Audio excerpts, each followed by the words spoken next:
This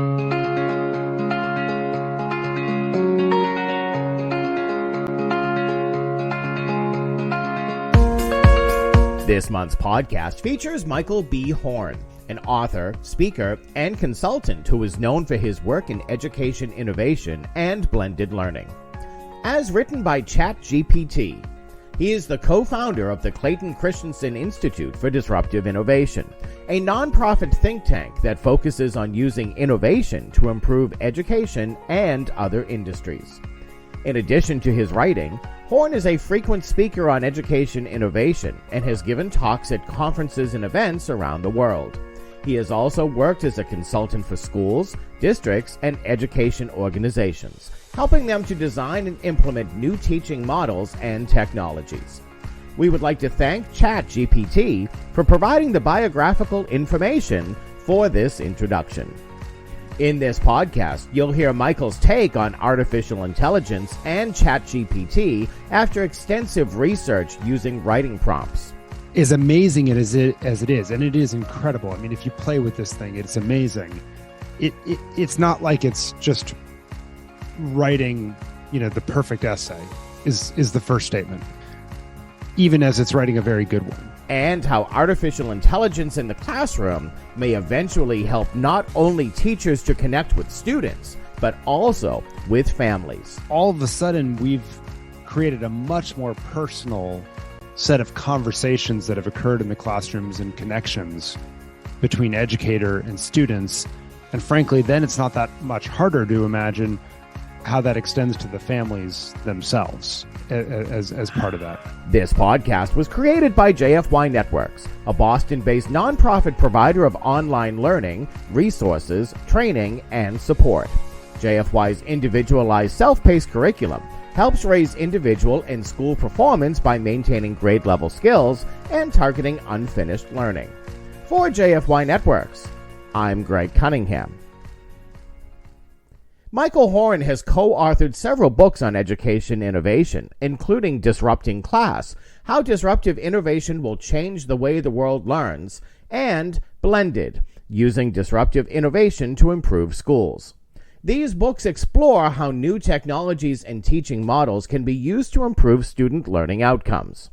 In a recent conversation with JFYNetWorks Executive Director Gary Kaplan, they discussed how ChatGPT and artificial intelligence will impact not only our schools, but also our society. Okay, Michael, nice to see you. How are you doing?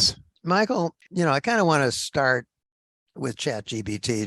Did you happen to see the Wall Street Journal Saturday? The Henry Kissinger piece and Eric Schmidt? I saw that they wrote something, but I have not read it, I confess. The title is ChatGPT Heralds an Intellectual Revolution. They conclude, we have a novel and spectacular achievement that stands as a glory to the human mind. We have not yet evolved a destination for it. As we become homotechnicus, we hold an imperative to define the purpose of our species. Oh, there you go. I guess since they just redefined our species too. They said we're no longer Homo sapiens based on exogenous technology. So what do you think about that? What does it mean? Well, do we all have to go? That's breathtaking. Should we all go be looking for a job? That's breathtaking. I mean, to me, what it suggests and what I'm seeing so far is actually much more what we've seen with other technologies, which is that it's the combination of the technology with the human that creates the real breakthrough. And in the same way that was true with artificial intelligence of chess playing computers that, yes, I guess could beat Gary Kasparov, perhaps not Gary Kaplan, but the couple amateur humans with the AI was even better than that. And so I think that's the principle that we keep coming back to, is one of complementarity.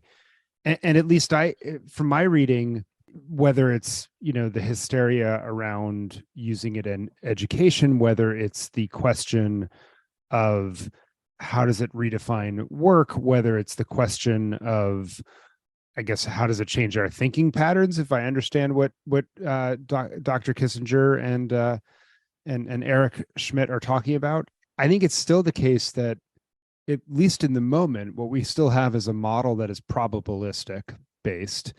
That means that, if it sees Hobbes and Locke quoted in the same articles over and over again, it's not going to necessarily know which one said which, concept, but it turns out that that's a pretty important distinction to understanding the two philosophers and also understanding competing philosophies. And so I see it as an incredible tool, an incredible productivity enhancer, but I don't know that it's a leapfrog for sure, but I don't know that it's redefines our relationship in some ways with the world, if that makes sense, to quite the extent that they seem to be arguing. Well, yeah, it's kind of a big question. Let's just kind of try to scale it down a little bit into just the world of education. Let's not worry about the species right now. Let's worry about the classroom. In your podcast on January 17th, when you and Diane were talking about this, I think it was Diane, or maybe who said AI is forcing us to ask. She was talking about the essay as the basic tool of inquiry or teaching. So AI can write better essays than than we can. AI is forcing us to ask. I mean, ChatGPT is forcing us to ask whether any of those things, meaning literary form, grammar, any of those elements of writing, whether any of those things are worth keeping around, whether any of those old conventions are worth keeping around, because AI can do all that. So why do we need to learn literary form? Why do we need to learn grammar? We can just plug in AI and out comes a grammatically perfect product. Yeah, somewhat. So it's interesting. Since then, someone who's a student right now at the Harvard Kennedy School, Danny Curtis, and I have fed ChatGPT the Engage New York curriculum of essay prompts from 4th through 12th grade across 3 different genres of writing. So persuasive, expository, and narrative. And the piece will be coming out in Education Next at some point. But in essence, what we found is ChatGPT always gets above a passing grade. So then we had human graders grade the pieces on a rubric. It always gets a passing grade, but it steadily declines as you go older in the years, and the questions become both more complex, but also the topics get more, dependent on a knowledge base and dependent on actually having closely read the texts on which it's drawing. And so a surface level scanning, in essence, or whatever you would call it, doesn't necessarily cut the bill. You can still get a D+ or a C-, but this is not as amazing as it is, and it is incredible. I mean, if you play with this thing, it's amazing. It's not like it's just writing, the perfect essay is the first statement, even as it's writing a very good one. And so one, you can say, well, it's clearly going to improve, and that's true, right? ChatGPT 4 will be out probably this summer. We'll see it continue to improve. There's say that they're going to start to tackle the factual errors that it makes and so forth. We'll see. But I think what I take from it is that one, and what Diane took from it as well, is that we miss, when we talk about the artifacts that it produces, we miss, and I know you'll agree with this based on your background, we miss realizing that the reason we engage in the writing processes is so that we as individuals can master competencies, so that we can wrestle with critical thinking. And so the process actually of going through that has its own value for us as humans, and that these forms are still incredibly important forms for communicating and storytelling to each other as a human species, but frankly, even for the ChatGPTs of the world to digest the information that they're digesting. And then I would say that what that means, though, is that then ChatGPT becomes this incredible tool to up-level the products or capabilities that we as individuals ultimately have as we produce these things. So in other words, and the analogy has been made too many times around the calculator is to math as ChatGPT is to English. But I think where there's some truth in that, tool perhaps understates what it is, but I think it is a tool, right? There's a series of prompts that you can ask it. It's sort of, first, it's your research assistant to help you, figure out certain questions outside of the text that maybe you want to chase down. And then you've got to learn how to, you should ask it, what's the source material? And you should go into the source material and actually verify, did it get it right? I was doing this recently with a piece I wrote about my trip to Africa.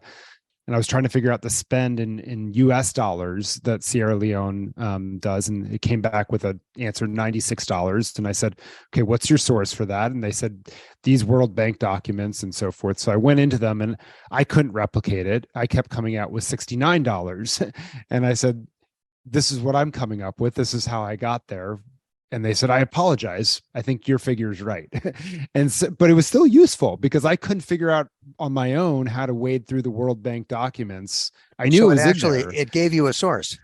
It gave me a source. It was helpful, right? And then it helped me navigate the source as well, because even then I didn't know exactly, I couldn't figure out where they were pulling it from, which charts, in the Bureau of Statistics, right, that you get in these databases. And so it helped me pull that out. And then I was able to triangulate that, right? And figure and do my own currency conversions and the like.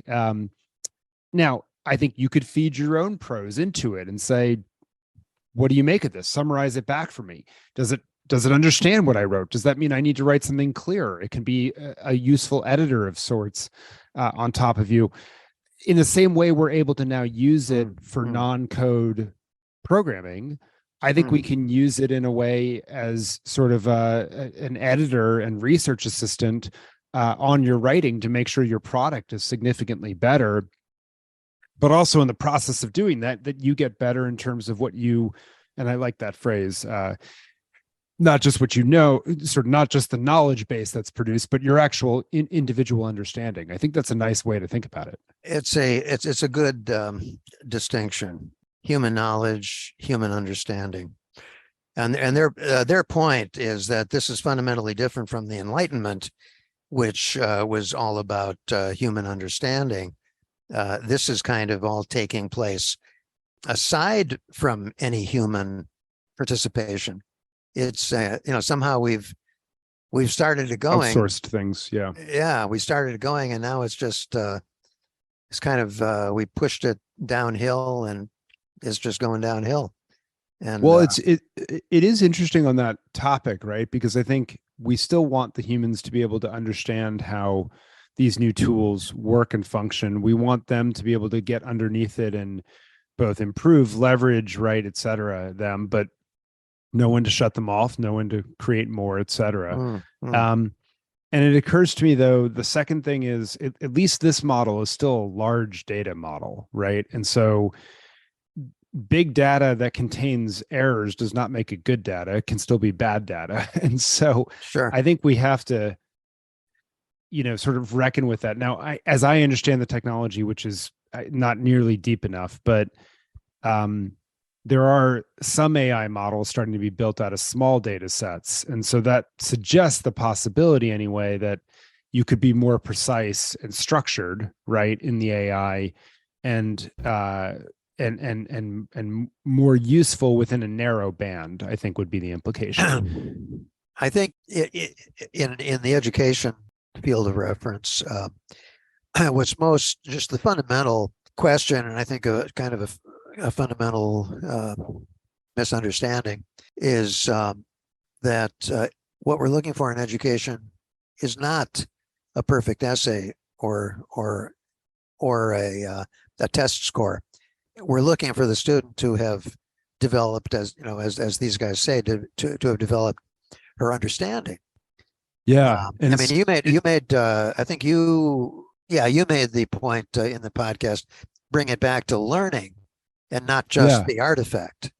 Well, and I think that's right. It's in some ways the same problem that we've had in medicine for decades, right? Is that the human body, as Clay Christensen used to like to say, is not super articulate. It only has a limited means to express underlying problems, disorders, diseases that occur. And it expresses this in what we call symptoms. And these symptoms are incredibly inarticulate about the actual root cause of the problem that they have. And that's kind of like grades and test scores and even papers. Is they are artifacts, or symptoms might not quite be the right word, but they're manifestations of what we're trying to do in humans. And they are useful, but they aren't the number by itself, or the thing by itself is not necessarily what we're after. It's evidence of what we're after. So Diane said technology is a tool. We should use it to redesign models of schools and learning environments. What is, where do we go with that? So we have this new tool, and it's got all kinds of potential, and we have this concern about plagiarism or cheating and so forth. But is this going to push us to redesign models of schools and learning environments, or the entire learning process? What is this really a whole transformation of what, of everything? Well, so I like the way you asked it on the first go around, right? Which is, does it push us to do these things? And at the moment, the evidence is unclear, because Los Angeles, New York, Seattle, a bunch of places, their reaction was to ban ChatGPT. Of course. I think, you may want to talk about other bans later, but this instinct to ban is, in this case in particular, is beyond laughable, because the students just go home and do it there. So I'm not sure what they're not sure what they're accomplishing. And so that's the reason, I think, to think that it might actually cause us to innovate the fundamental forms that we've had, because that's a losing battle. And my argument is, I think this should feed the sort of reinvention that I've long argued for, which is to move toward an active learning, mastery-based learning environment in which students are doing work, and you only indicate that they've moved on fully from a concept once they demonstrate mastery of it in some form. And I think that answers part of the thing, which is that so much of the focus has been on the cheating, and we've got to catch the students, and pitting educators against students yet again. And I think our system, our zero-sum time-based system, is what does that, because we obsess over the grades, the sorting, the this, the that, the artifacts, as opposed to a mastery-based positive sum model, which is the teacher saying, like, I'm in your corner, Gary, I want you to understand this concept. And if it takes you a couple reps, that's okay. We'll be patient with you, right? Like, it's not about the speed here. It's about enduring understanding, to use that word again. And that, I think, would take away some of the impetus to cheat, because the evidence would be you're cheating yourself, not like the system in some sense, right? And so that's one shift I think would help. The second one is that the learning environments themselves would be far more active. And that might mean that there's times where we say, okay, you've done all this work at home, you've done all this work the last few weeks, we're going to put our computers down, and Gary, you're going to give a 15-minute oral presentation on this, or Gary, you're going to debate Michael on this question of what did Virginia Woolf think when blah blah blah, and that's great. Now you get into think on your own, built on all this reservoir of support and work that you've had. And, and then ChatGPT, and that becomes, again, a tool to problem solving.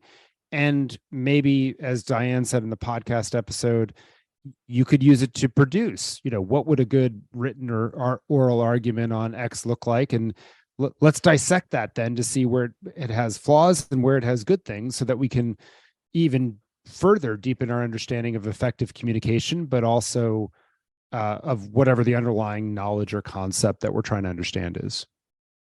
her exemplar, the exemplar. Yeah.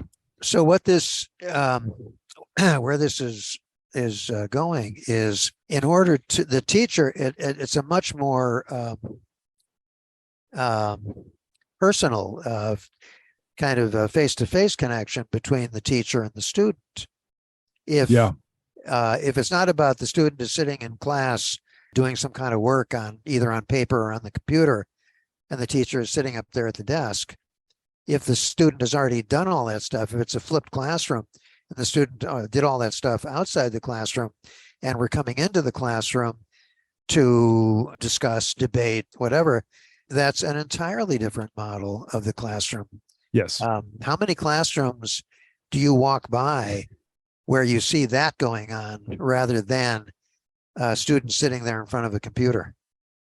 Well, there's a handful, but there's not nearly enough. I mean, I would say I don't see a heck of a lot with students sitting in front of the computer. I see a heck of a lot where students are still sitting in front of the teacher in rows, right? And so but it's not interactive. No, and that's what we're trying to change, is that sit and get passive environment into an active one. And look, there are that's tough. Hundreds and hundreds of great examples of schools doing it right, I would argue. But we, at this point, from a system perspective, no, obviously the standard is the passive sit and get approach still. There's the old sage on the stage. Yes. Do you happen to know of any schools around here, around Boston, where anything like that is going on, where the classroom is an actual symposium? So I think there's actually lots of examples. I mean, you go to the Wildflower Montessori schools, right, at the early years, or you go to the Montessori schools in the middle schools, or you go to Acton Academy in Winchester, or places like that. I think that there are some really good examples. Do you know of a public school? I thought you were going to go there as your next question, and I was racking my brain on that one. I don't know off the top of my head. Yeah. There were some ones in the middle of the state that were doing some things with Summit Learning that were pretty neat, but I don't know where they've gone, to be totally candid. And my impression in my visits suggests it's far more the exception than the norm, particularly in Massachusetts relative to the rest of the country even. Really? Yeah, I think Massachusetts is way behind on this. Really? Yeah. No kidding. What's your source for that? Well, I get to go around the country. Yeah, and I know I you look at travel. Canopy. Yeah, there's the Canopy project of innovative schools that Transcend and Center for Reinventing Public Education host, and so you can see things there. There's a lot of, and I was on the board of the Silicon Schools Fund that was changing schools in California, and Transcend their work with a lot of schools. There's not a lot of activity in Massachusetts, and on the one hand, people would say, well, that Massachusetts has the best test scores, so why do we need it? And on the other hand, you'd say, well, Massachusetts has the third highest achievement gap in the country. So I suggest to me that it's not the schools that's creating these results, but a lot of the families and parents. And as you know, 13%, I think it is, of a student's waking hours are spent in school. So there's a heck of a lot of other influences that are contributing to that. But I see a lot of, blended learning schools throughout the country that I think are doing some really good work around this. And again, I don't want to say it's the norm. Well, I don't think it is, but I think that but I think that there are some really great examples. What's the closest? Well, you're in Connecticut, right? No, I'm in Massachusetts. Where are you? I'm in Lexington. Yeah. Oh, you're in Lexington. Oh, I didn't know that. Yep. Okay. So what's the closest to here? I mean, I'm in Canton.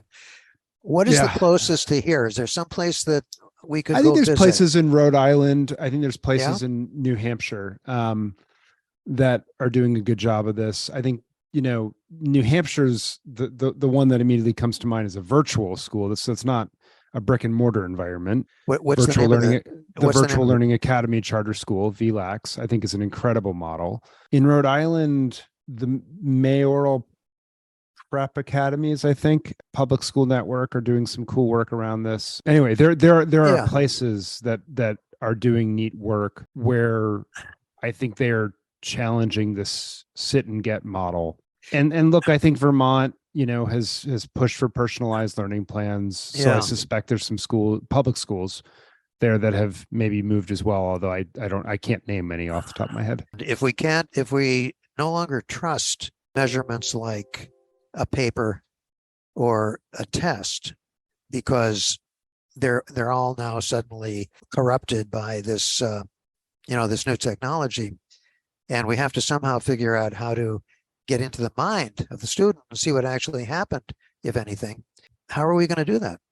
Yeah, well, so take the Virtual Learning Academy Charter School actually as an example in New Hampshire. Yeah. They have, and I'm going to mess this up because I don't have notes in front of me, but let's call it four or five ways to assess mastery of a learning objective or competency. And so the student can say, ready to show mastery, and one of those ways is an oral assessment. So sits with the teacher, and honestly, I think within 5 minutes, most teachers know, does Michael get it or not? Right. Yeah. And so I think that's a powerful model. Now look at schoolhouse.world, which is Khan Academy. It's their tutoring site. And to assess whether Gary is able to, be a tutor in whatever subject, what they do is other people who have been verified as expert in that domain look at Gary's performance on some tasks, and you video record yourself doing, a task and and talking your way through it as you do it.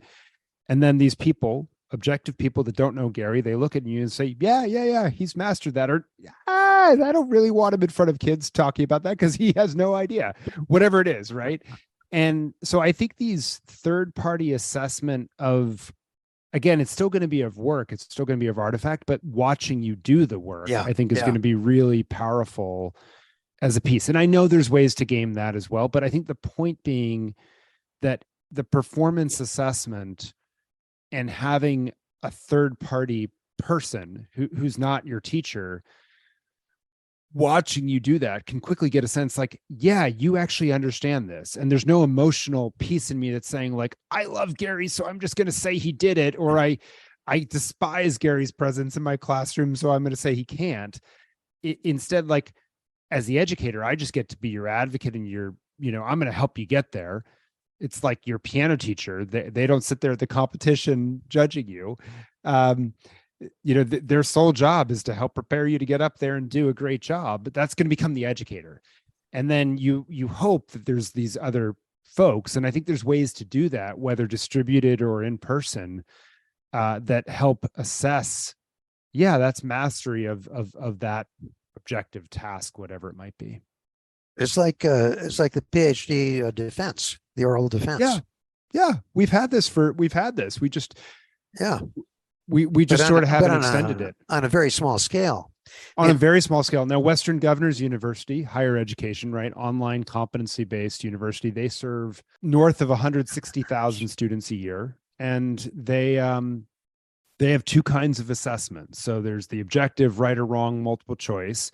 But then there's the performance-based assessment. Same thing. It's graded by a human being that does not know you. So they've figured out how to do this at some scale and have inter-rater reliability, like both, you and I can together look at someone's performance. And if we interpret that differently against the rubric, then they can check that and so forth, but at some level, we're just trying to understand like, hey, are you able to do what you want doing? And in fact, I'm okay if you want to use ChatGPT as an input into that process. I suppose that's the other thing. We need to think about what are the tasks themselves that we want to see you ultimately be able to do right as well. So that kind of does sort of posit the question: does it matter whether this essay or this report or whatever it is? Does it matter if the content of it is good? Does it matter whether I got it off of ChatGPT or it came out of my own head?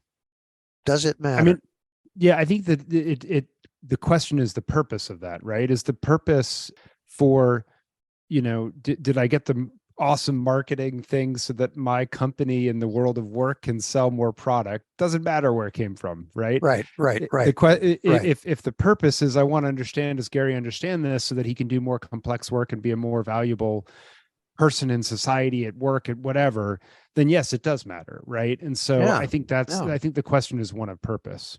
So, and if ChatGPT is based on prior stuff, everything that's in the can and on the shelf, where does innovation come out of that? If everything it does is based on past You've ideas, just named it. Right. You've just named it, which is that it can take ideas and associate them in novel ways to create, which one could argue that's what human beings do, but and it can do it in dozens and dozens and dozens of permutations. Finding out which of those is useful and where we really build something around it for innovation, I suspect is still going to be the job of humans, right? Does it help us make progress? Yeah, that's really a good question. Where does innovation come from? Yeah. It'll be a tool again in this, right? Like, I mean, you think about small bore innovation, right? And maybe this is the way to think about it, right? There's one kind of innovation of like, I'm trying to find a drug that matches this particular genetic phenotype of a disease or whatever. And so I just need to pattern match the heck out of all these compounds, and just the machine that can do the biggest grunt work and come up with the associations and give me that's the thing, right? And so AI is super useful. It's taking knowledge, it's associating it in novel combinations, and it's creating a compound on the other end that hopefully can solve something, right? Then there's the question of like, no, but I actually want a totally new paradigm of which to think of this problem. Like, I want to think about the problem through an entirely different lens. I suppose that would be like mRNA as opposed to a DNA based view of like, the vaccine or something like that. And so my guess is that steps outside of the program's logic, and that's where human beings come in to look at things creatively and at disciplines that are not associated with the code, if you will. But I don't know. I think it's a good question. I mean, this gets to one of my friend Bob Mesta's, his favorite questions, which is there really are there really any new ideas at all in the world? And I sort of say, good question. It's a little reductivist, and I'm not sure it matters, right? There's probably fewer new ideas than we think, but I do think, Leonardo da Vinci comes along, someone comes along that makes a leap, and these things do change how we look at certain domains. Well, just take something closer to home. The whole idea of disruptive innovation. Sure. A machine could have thought of that. No, because it has to ask the right question, right? Yeah. And so that's the role, and maybe that's the best way to say it, is humans are really going to be the question askers. Yeah. What was it was the disk drive, right? The thing that was he kept exactly on, where. He kept it on the shelf behind him. Yeah, that's exactly right. And that little thing. The question he had was, why do successful companies fail? Yeah. Right. Yeah. And that's not a question others had thought of, nor would a computer necessarily think of. Right. Yeah. Take something like cubism. Could a machine have developed that stylistic departure? Could a machine have thought, well, what if we looked at it from this angle and then that angle, and then we chopped it all up and stuck it all back together? Could a machine? Well, I think your point is the right one, right? Which is, a machine might have accidentally come up with something like that, but would it have redefined a genre? Probably not, because it wouldn't have asked the question from an orthogonal perspective, right? And I think that's in a deliberate way, that's what human beings, I think, can still uniquely do. They can still get outside of rules-based thinking or even patterns. Probabilistic models, right? Patterns are prisons. We develop these patterns, and then we get trapped in them. I mean, a geocentric view of the universe, right, is the same thing, right? If you built a computer that just crunched data based on that paradigm, it would show you all sorts of novel conclusions and formulas and so forth for calculating when Venus will come across the night sky and all sorts of things, right? But it would still be doing it from a flawed paradigm, you would imagine that it would be a human being that would say, well, what if? What if? Okay, I want to make another leap, but before I make that leap, two quotations. These guys in the journal the other day, they refer to Kant. Of course, I mean, I'm sure that's got to be Kissinger. Global harmonization will need to emerge either by perception or by catastrophe, as Immanuel Kant predicted 3 centuries ago. So I tried to look up what did Kant say about. I didn't go, pull out all my my whole Kant collection. I tried to look it up in Google. What did Kant say about that? All I could find was, we can only have knowledge of things we can experience. So if you go back to the knowledge versus understanding, that little dichotomy, we can only have knowledge of things we can experience. The more that we outsource our experience to technological processes like AI, we're not having direct experience anymore. We're getting it mediated through a whole system. It's not our experience, it's a bunch of other people's experiences scraped up by the algorithm. Okay, that's one thing. So does that mean that human knowledge starts to either deteriorate or not develop any further because we're totally dependent on the delivery system that we created? But that system can only deliver what's on the shelf in the warehouse. And where do we get new products on the shelves if our entire connection to the outside world is happening through some mechanism of mediation like that? Yeah, I mean, it really, I think, is the last time I was on your podcast, we talked about the importance of knowledge, right? And that some people just want to sweep that under the rug and just focus on skills, but that these things are in fact coupled. They're not independent variables, if you will. And I think that's the same thing here, which is to say, we can have, instead of the 26 encyclopedias or whatever it was we had 30 years ago, we can now have terabytes and terabytes and terabytes of quote unquote knowledge that exist and that are cataloged and that the AI quote unquote knows, but still to be able to ask productive questions, to be able to make these leaps, to figure out what is uniquely human, to figure out the ethical questions around some of these technologies and where we are and aren't going to use them and how we're going to use them and so forth, requires human understanding. And so I think continuing to invest in the knowledge building and the skills, and look, this is one more part of it. And will it obviate certain things? Perhaps, but we don't yet know exactly what those are. But we do know that technology, I think, remains it remains a wonderful tool, and it is a terrible master. The ethical, what these guys are saying is, it goes beyond that. It's metaphysical. Yeah, and so we'll see. We don't see that. Yeah. The other. I would have understood that more if we were talking about the metaverse. I think I'm a little bit more surprised about the AI. That's another whole thing. Let's not talk about that today. But it's actually the same thing, because that's just another constructed. It's an instantiation of digital bytes. Yeah. And I think the underlying real dangerous thing about all of these things is that it's a cognitive universe that's constructed by somebody else, not by you. Yeah. So your experience is being constructed by people you don't even know. Maybe the government, maybe the Chinese Communist Party, who knows? But you're no longer directly experiencing the world outside your own skin. It's coming to you through Mark Zuckerberg or somebody else, or God forbid, Henry Kissinger. The other quote is the old cogito ergo sum. So if we're not thinking anymore, who are we? who are we?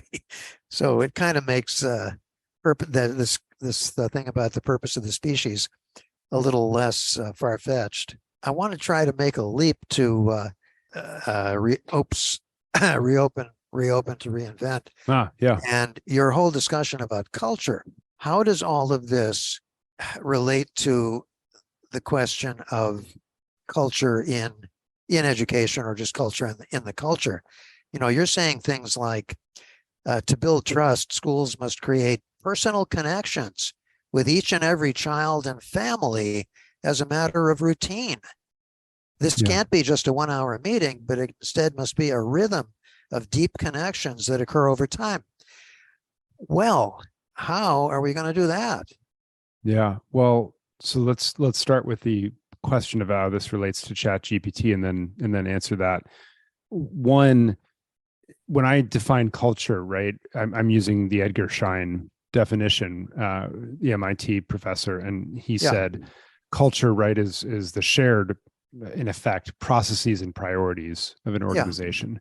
And so when you think about that, I think it becomes very tied to how we absorb ChatGPT or other similar technologies, which is, what are the shared processes we have around the use of it, how we embed it, and the priorities we have for it. Where do we assign it value, and where do we say it's not of value, right? And where do we find it to be useful and not be useful, and have a shared understanding and build a shared understanding intentionally of that.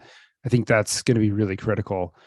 On the second one, I think it goes back to the same design, right? If you redesign this learning environment, these classrooms, whatever you want to call them, these spaces of learning, and now the teacher is not sage on the stage delivering, but, you know, I can be learning through my projects that I'm doing, through digital content, et cetera, et cetera. There can be offline manipulatives, whatever, right? And the teacher's job is to really observe and walk around and, oh yeah, Gary got it, or I'm ready. Let's help him move on to the next thing, though, because he's not, he just seems like he's dwelling. I'm going to spend time one-on-one with you. Oh, okay. We're going to group a few of us together so that we can dig in on this question. I, as a teacher, actually don't even know about this topic, but I can see these 3 students are hammering at it. So let me help, you know, how I sort of showcase how I would look into it, right?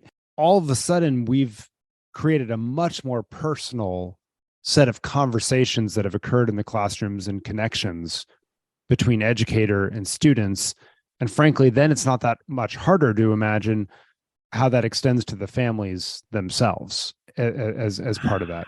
Well, I would question that. Maybe not in Lexington, but I don't know if you can make that leap in Boston. Well, I think you can.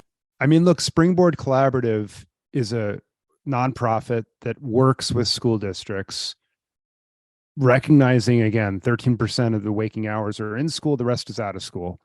And they help districts with a clear 6-part template for how do you engage the families themselves in reading, and what's a productive use of the parents' time or guardian's time or one parent's time, like whatever it is, right, with your child in reading. And how do you even have those conversations and create time for those conversations?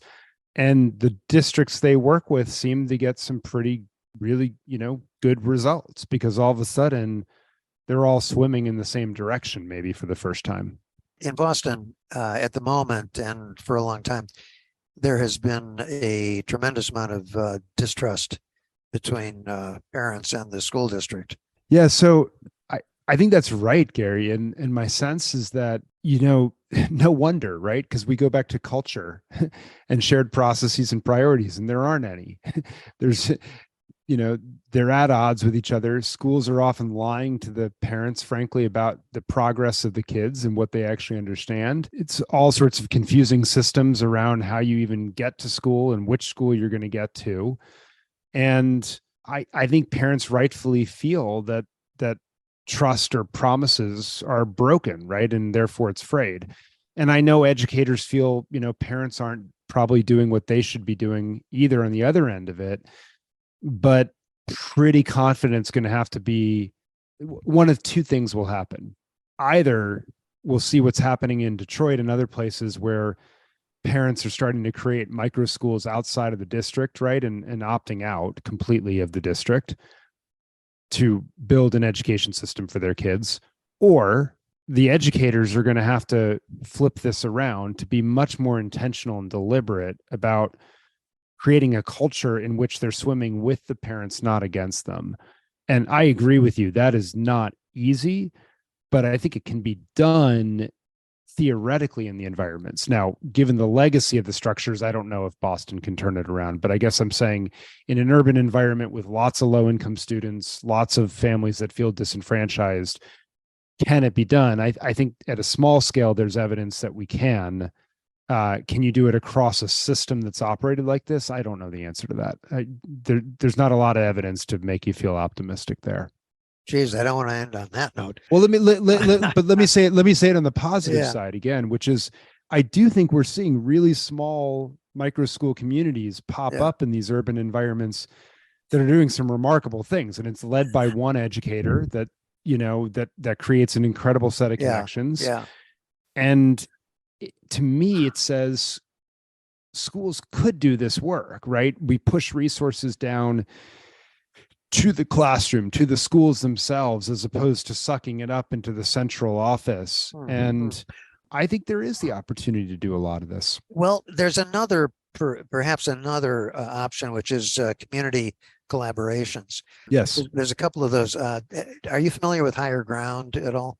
Yeah, I know them. Yeah. It's Hubie Jones started it about 10 years ago. Community collaboration of 15 or 20 nonprofits and a bunch of schools, somewhat place-based, or at Roxbury and North Dorchester. And that's what we're part of that. That's what the idea is, to build a whole community coalition. Well, and that's what you really want, is that bottom-up, community-driven process. I mean, look at Salem, right? That's another good, I think, example. Salem? Yeah, in Massachusetts, right? Where really the city and the community said, we're not just going to rely on the schools, we're going to come around them. And obviously the new lieutenant governors from there. And so I think that there's, again, there are these glimmers that suggest we can do this. Well, we damn well better, because the whole the society obviously is fragmenting, and the only institution that has the remotest potential of pulling things together is public education. It's the only place. Every single kid in the country has to be there for 16 years. What is it? 18 years, for a long time. That's the only institution that any positive change might come out of. So we had better continue talking, because keep up the good work, and keep up the keep up the good work. Well, we'll check back in another few months and see if we have redefined the purpose of the species yet. Thank you, Gary. Thank you, Michael. Thanks very much. It's been a pleasure. Yeah, I appreciate it. We would like to thank Michael B. Horn for joining us this month for the JFYNetWorks podcast. If you have any questions or comments, please navigate to our website, jfynet.org, which also features a wealth of commentary, dialogue, and free scholastic resources, including this monthly podcast, to support all educational communities. Thank you for joining us. For JFYNetWorks, I'm Greg Cunningham.